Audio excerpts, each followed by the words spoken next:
Sonic 1029. Hi. Oh, thank God. They gave me the good looking one. Imagine.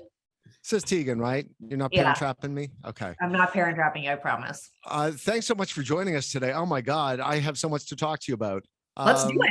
Brand new album coming out in October. We got the new show to talk about, the new single, new niece. First, let's start with what have you been up to the last like 3 weird long years?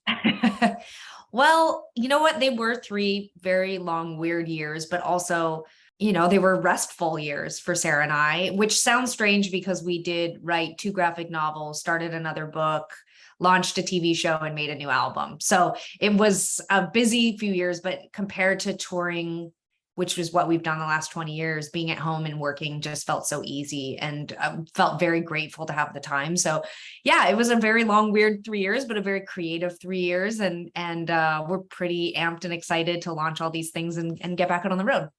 Sarah was in a really creative space musically before I was, which is pretty normal for us. One of us tends to be more, amped to write a record than the other, and then that inspires the other. So Sarah was writing songs like she wrote Yellow and I Can't Grow Up and All I Wanted really early in the process. And the production specifically, I loved the songs, but I'm biased. I love everything Sarah does. I think she's just such an amazing lyrical writer, and her melodies are earworms. And but the production itself was what really inspired me to be like, maybe we should be making an album, not just releasing songs, which had sort of been our plan. We were like, okay, well, the kids these days are just dropping singles. And so we went into the studio with John Congleton, one of our favorite producers, and we recorded 3 songs. And before the end of the session, we were like, we should be making an album. And so, I really give Sarah credit. It was, her at home in her studio, just crafting songs in a way that was really unique and different, and pushing me to be more unique and different with my writing that really inspired me. It was like, instead of writing alone, I was writing with Sarah, and that's really a first in our career. Well, you brought up becoming an auntie. What's that like? It's so cool. Yeah. I'm on strict lockdown. I'm not giving any details away because I really believe that Sarah's, that's her place to share about the process her and Stacey went through, her partner of, I think they've been together like 12 years. But it's been a long time coming. It was something they talked about prior to the pandemic. And so we had lots of time to prepare as a band, as siblings, as a family, as a business. And I'm really excited. For me as an auntie, I get to put the baby down and leave, which is thrilling. It's not my baby. That's exciting. Although that baby's going to get all my money because I'm not going to have a baby. So it will be the heir to the throne. We keep saying it's the heir to the throne of Tegan and Sarah. I love it. I think it's super cool. It's changing the way we think about everything. Let's talk about the new show on Amazon, which I understand is making its debut at the Toronto International Film Festival. Congratulations, by the way. Yeah, thank you. Yeah, tell me about High School.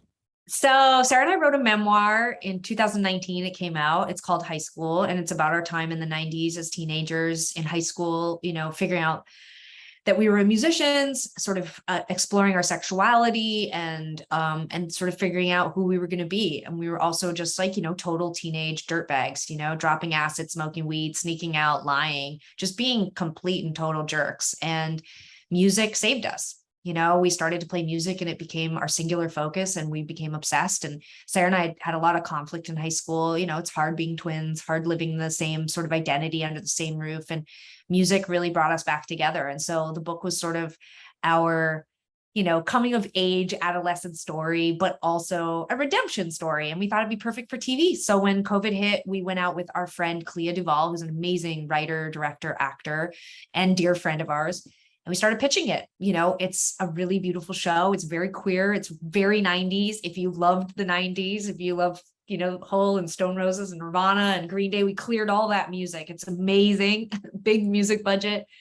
Yeah, it's just so weird. I can't even believe it. It's coming out a week. Likely, it's not 100% confirmed, but it's looking like it's going to come out the week before our album. And that's on Amazon when it comes out a week before the album. So the 14th? Yeah, that's what they're saying.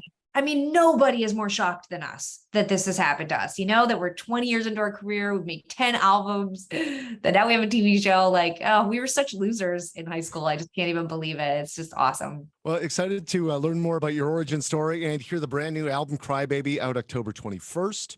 Thank you so much for joining us, Tegan Quin. Oh my God, absolutely. It was such a pleasure to talk to you. Thank you so much for the support. Hey, our pleasure. Thank you.